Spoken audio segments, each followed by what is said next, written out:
The first obligation in Islam, when somebody becomes Muslim, the first duty on him and her is not to pray.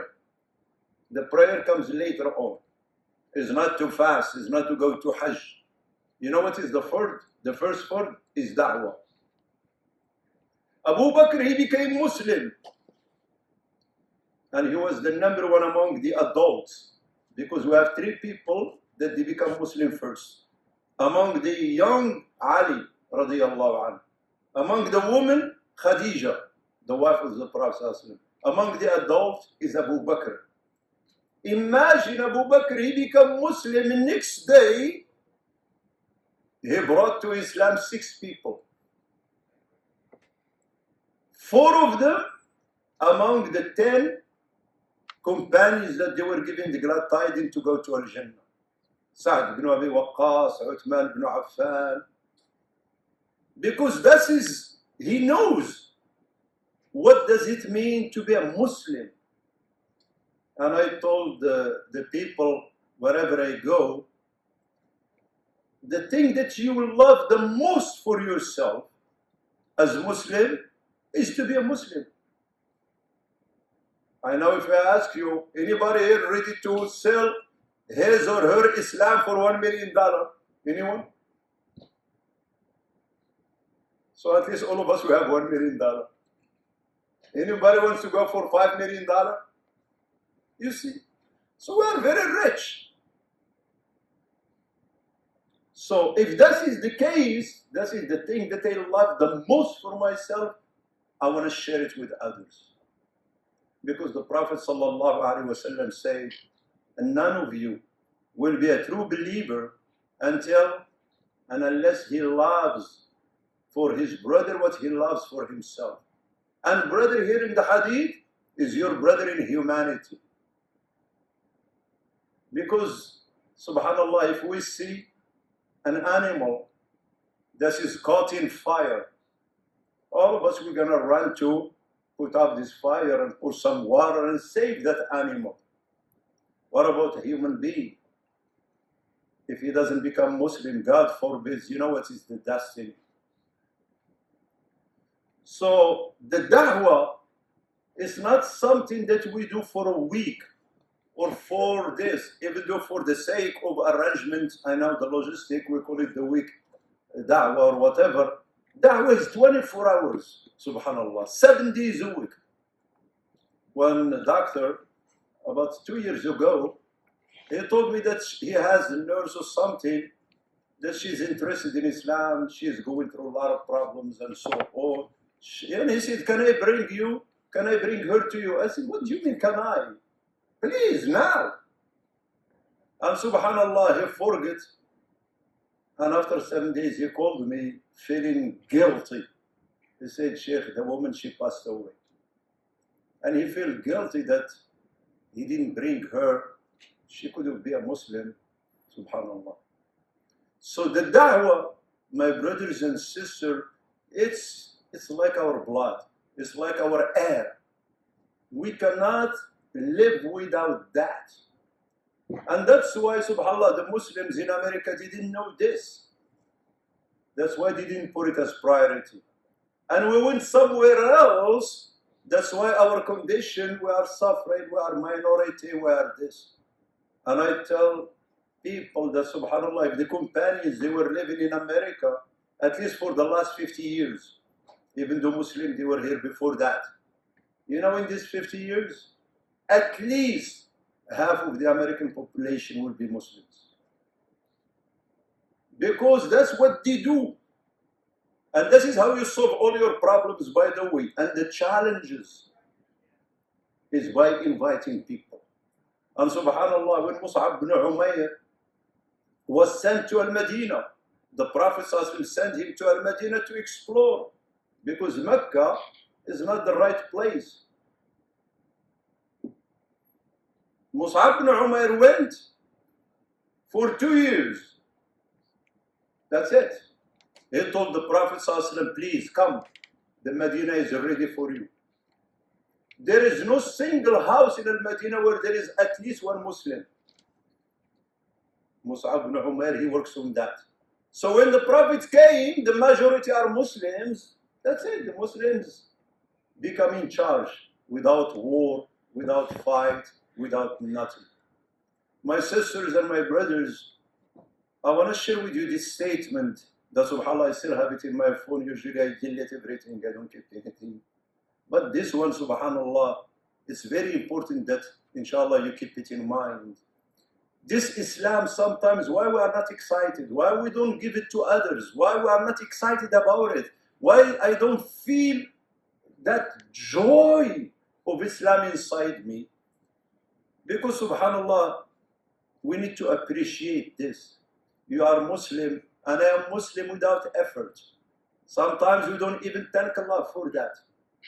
But as I share with some of you, that this gift of Islam and guidance, 3 great prophets, 3 major prophets, they are number 1, number 2, and number 3. They are the highest in the rank of prophets and messengers. They ask this guidance for their relatives, and they pray hard and asking Allah to guide their relatives, and Allah didn't give it to them. Prophet Muhammad sallallahu alaihi wasallam, the best human being, as all of you know, and the closest person to Allah. For how long he was asking the guidance for his uncle, Abu Talib. And at the end, Abu Talib died as kafir. And number 2 in the ranks of the prophets and messenger is Prophet Ibrahim. Ibrahim was asking this guidance from Allah to his father for a long time, and he didn't get it. And the 3rd one is Nuh, Prophet Nuh. He was asking it for his son, and he didn't get it. I want you to think about this. Look, these great prophets, they were crying to Allah and begging Allah to guide these people that they are in their family, and they were not given that honor. You and me were Muslims without any effort, without nothing. Ask yourself why. Not because you have special thing that you deserve that. No. It's only a favor from Allah subhanahu wa ta'ala. He picked you. And sometimes you look at your family, there are some members in your family and my family, they are not guided. May Allah guide all of them. They are not. And you ask yourself, why me? I have a friend who became Muslim in the 60s, mashallah, very old man. Whenever I go to Phoenix, I go and see him. And I say, how are you doing? He said, Sheikh, I'm doing great. And always he tell me this story, whenever I met him. He said, Sheikh, I have 100 members in my family. All of them, they are smarter than me, richer than me, this and this and that. But I am the only one Muslim among all my family. Then he said, when you hear me saying Alhamdulillah, because I ask myself, why me? Not because I have anything special, but this is Allah's favors upon you. That's why, subhanAllah, who understand this very well, my sisters and brothers, are the companions. The companions, subhanAllah. That's why none of them complain about Islam. And none of them say, why Islam, or this or that. And you know what they went through, subhanAllah, in Mecca and early Islam? Because they understand the guidance. The guidance is priceless. By the way, Allah subhanahu wa ta'ala, when it comes to this dunya, the material dunya, Allah give it to anyone, even to his enemies. Pharaoh, he was an enemy to Allah, but Allah gave him the dunya. Harun, this and that. But the deen, he doesn't give it to anyone. He gives it only to those that Allah subhanahu wa ta'ala loves. And he knows that they're going to appreciate that. And how to appreciate that is sharing it with others. Sharing it with others. Subhanallah. The Prophet sallallahu alaihi wasallam said, and I want you to remember this reward, because that's what is going to motivate you. Nothing will motivate you except this reward. The Prophet sallallahu alaihi wasallam said, if Allah guide one person through you, meaning that you are not going to guide people, Allah who's going to guide people, but through you. Allah, He just chooses you to be the medium. He said, if Allah guides one person through you, it's better for you than the whole world and what it contains. Imagine one person. And imagine this person become very active, mashallah, and trying to do good in their life. All the reward goes to them and goes to you. That's why, who's the number one who gets more reward among the Muslims? From the beginning of Islam till the end of time, who? The Prophet Muhammad sallallahu alaihi wasallam. Because everybody who becomes Muslim because of him. And subhanallah, when he become prophets, he doesn't sleep anymore. And his wife Khadija said, please, that's too much. Have some mercy on yourself. Sleep a little bit. He said, yeah, Khadija, the time of sleep is over. Why? Because he cannot see people misguided and people go into the wrong direction and people go into hell and not to save them. He cannot, because he's a mercy. He's a mercy. Subhanallah, one brother, he's married to a non-Muslim woman and he has kids with her and so on. And his father came to visit them, and he spent some time with them. And subhanallah, one time his wife, the wife of the son, came to her husband crying. He said, what's wrong? He said, your father is talking to me about Islam and this and that and that. And the son got upset. He said, I will talk to him. And he came to the father and he said, I don't want you to talk to my wife anymore, please, and this and that. I said, okay, no problem, my son. But let me ask you one question. He said, go ahead. He said, do you love your wife? He said, of course, I'm ready to die for her. I said, my son, you know that if your wife dies as not Muslim, she will go to hell. Then the son becomes speechless. Where is the love? If you love her, that's what you do. That's why there is a portion of zakat in Islam, zakat al-mal, to be given to the people to buy their hearts to Islam. And we do this not because we need more numbers. Muslims are 2 billion, 25% of the world population. But because we love people, we care about people. We don't want anybody to suffer. In this life, by the way, Islam is not only for the hereafter. No, Islam is for now, for this life. Because my brothers and sisters, I've been in this business for a long time. I wish I know how to write books or whatever. And I have stories that really, really melt your heart, left and right, from brothers and sisters. They said, yeah, we try to deny everything. We try to live in denial. But always some questions will come. The meaning. Life without meaning, what is the life? Why you are here? Okay. I was talking to yesterday, somebody was doing an interview with me for a newspaper, and she said about grieving and so on. How do you do in Islam? I said, because you have to have answers to these fundamental questions. Who created me and why he created me? Why I'm in this life? And I told her, you will become a human being and something that has a worth. If you move from the area of achievement, what did you achieve for yourself? And may Allah, all of you, make you very successful student. See, I mean, you don't want?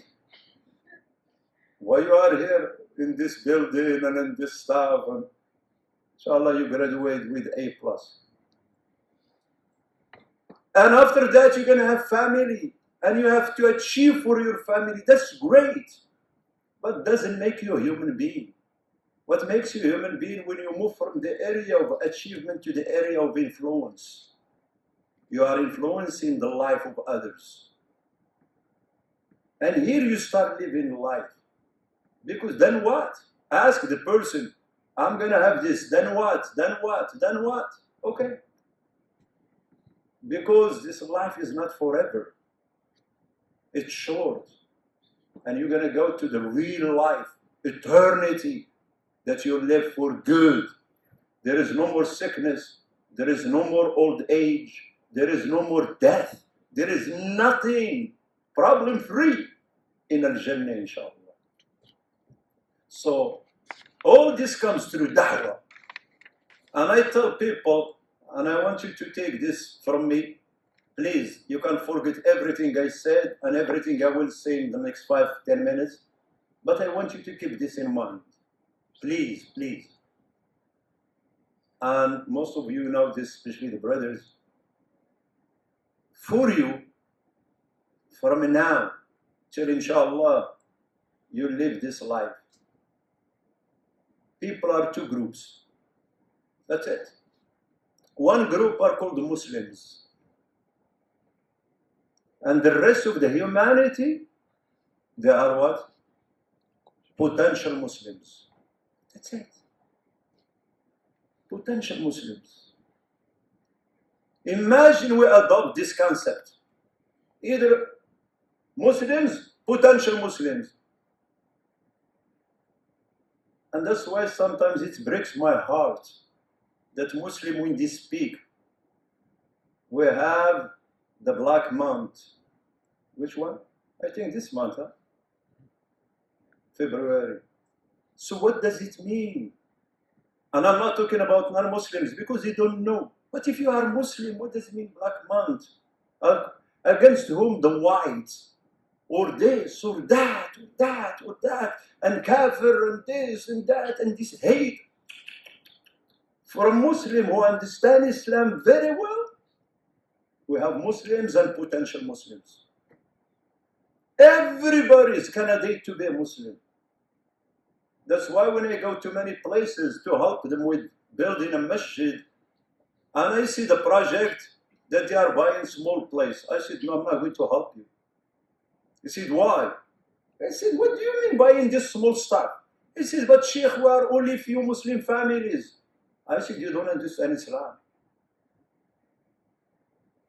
You build a masjid not for you, but for the potential Muslims.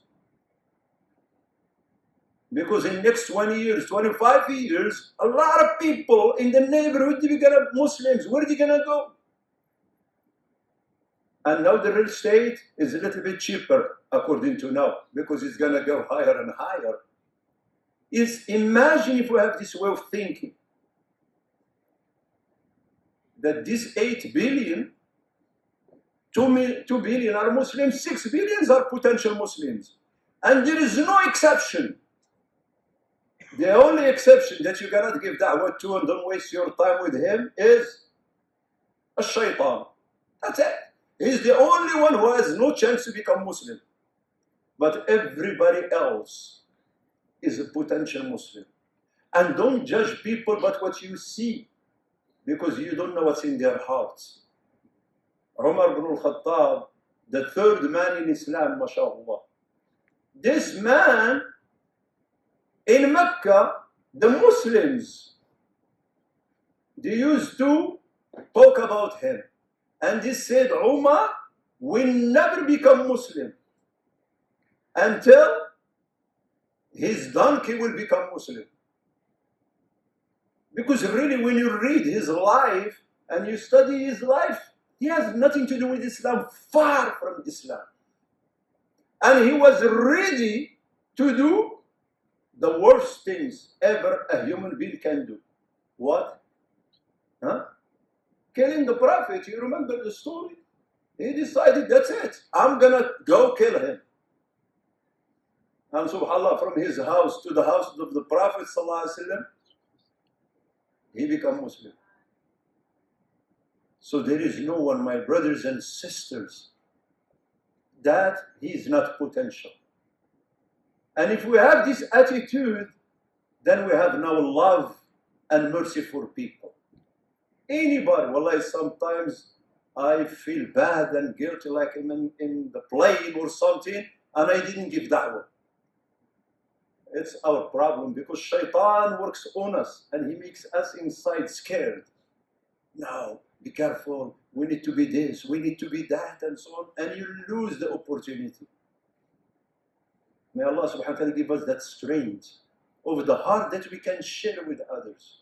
And look, the others, they are preaching.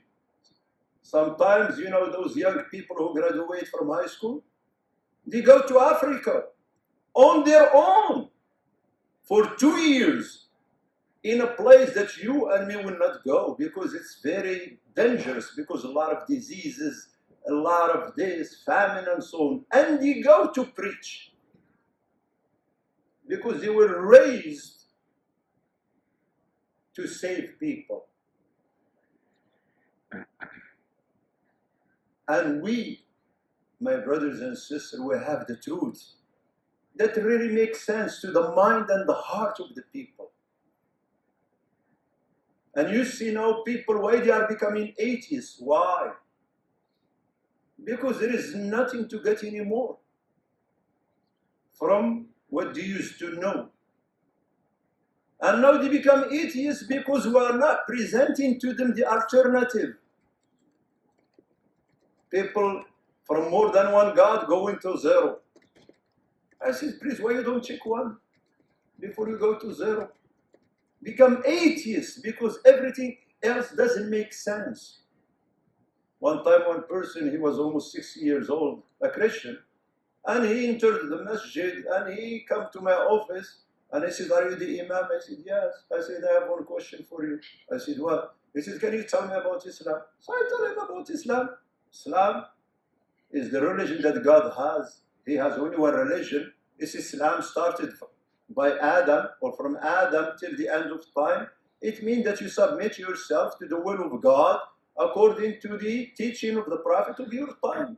And I start speaking about there is no original sin, there is no that, there is no that, and why I have to be responsible for the sin of my father and my mother, Adam and Eve. Yeah, they committed the sin, and why I have to be responsible? I was not even there. And God already forgave them. And in Islam, not only you are born innocent, no, you have another 15 years of innocence. You know, in Islam, you are not held accountable until you reach the age of puberty. So all these things, you are innocent. Wallahi, that's what he told me. He said, if I go back to the church, I will end up in mental hospital, or I will become an atheist. Because you have something that goes with the fitrah, the innate nature.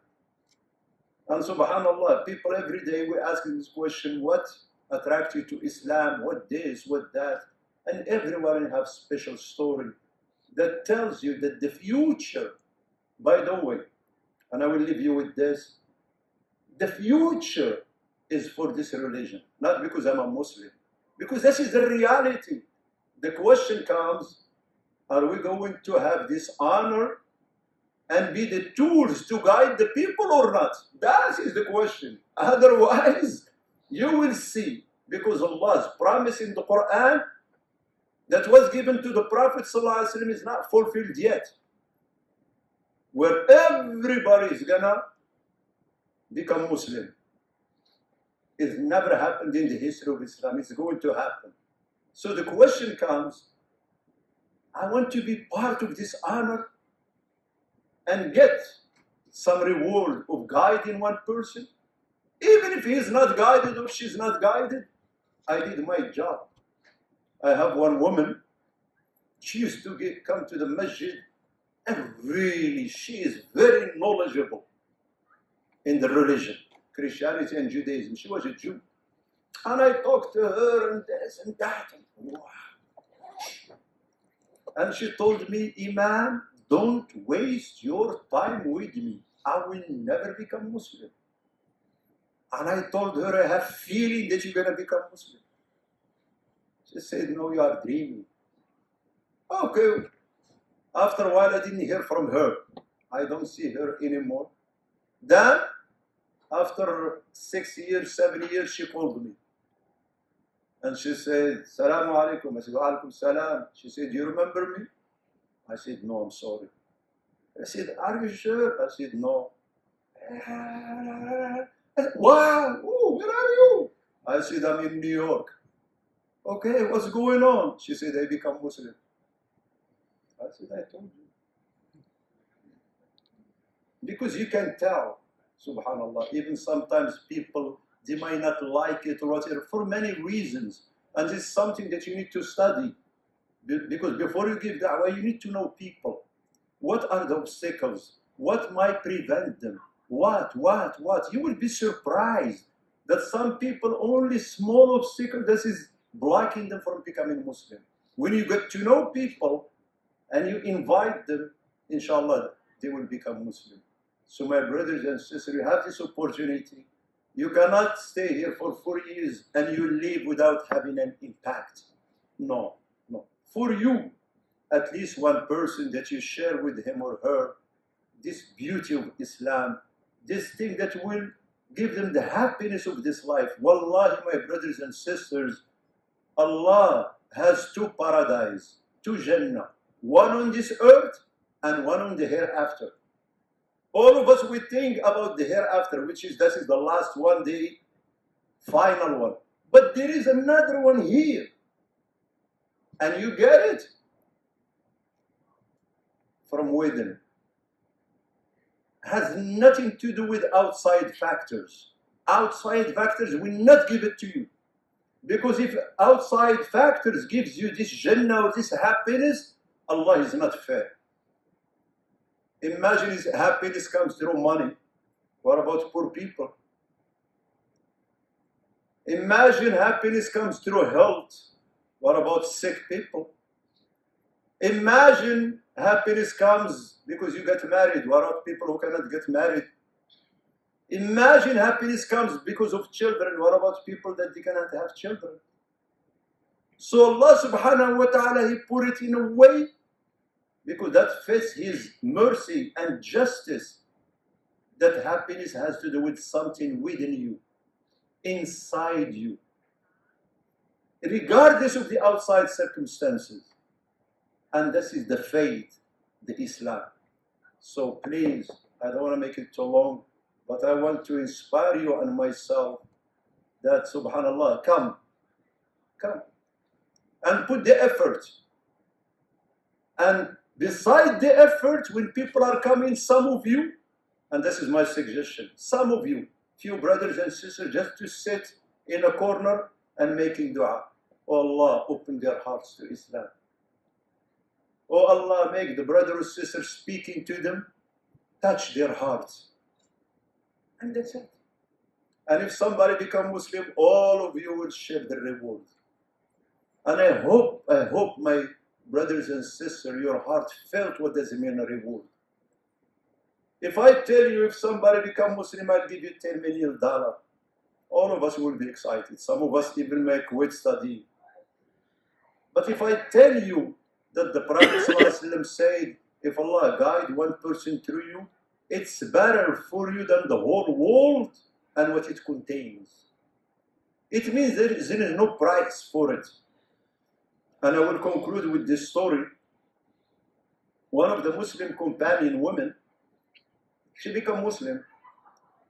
And one man, he was interested in her. And he came to her and he was not Muslim. And he said, I'm interested, I want to marry you and so on. She said no. And he told her, I know why you said no. She said, why? Because you are interested in money. You want money, a lot of money. And I have a lot of money. She said, no, really, this is not the issue. She said, what? I said, what about if you become Muslim? That will be my dowry. I will not take anything from you. The person was shocked. Why? Because this Muslim woman understand what this means, somebody becoming Muslim. Somebody guided. And all these vices that we see, and we cannot do anything about it. When the person become Muslim, you can talk to them, brother, this is not right, sister, this is not right, and that's it. You don't have to do anything else. So may Allah subhanahu wa ta'ala bless this week for you, and may Allah subhanahu wa ta'ala inspire your heart toward that, and may Allah subhanahu wa ta'ala open the hearts of the people that they're gonna come this week, inshallah, for Islam. And if nobody become Muslim, you get the reward. Subhanallah, what you want. Win-win situation. Jazakumullahu khairan. Did I finish my time or what? Where is the boss? Doing good? Khalas? MashaAllah. Jazakumullahu khairan. And may Allah bless you. Wallahi, whenever I am invited to MSA, that's the only time I don't say no. Except if I have something emergency or so on. Why? Because this environment really revived my heart and so on. You know, sometimes in the masjid, when you hear a lot of problems and so on, it becomes depressing. Somebody this and that and that. You, mashallah, full of energy and enthusiasm, and mashallah, so you give me 10 or 20 years less than my age, that will make me go, inshallah, and we do all this job of the prophets and messenger. Jazakumullahu khairan. Assalamu alaikum wa rahmatullah. No question?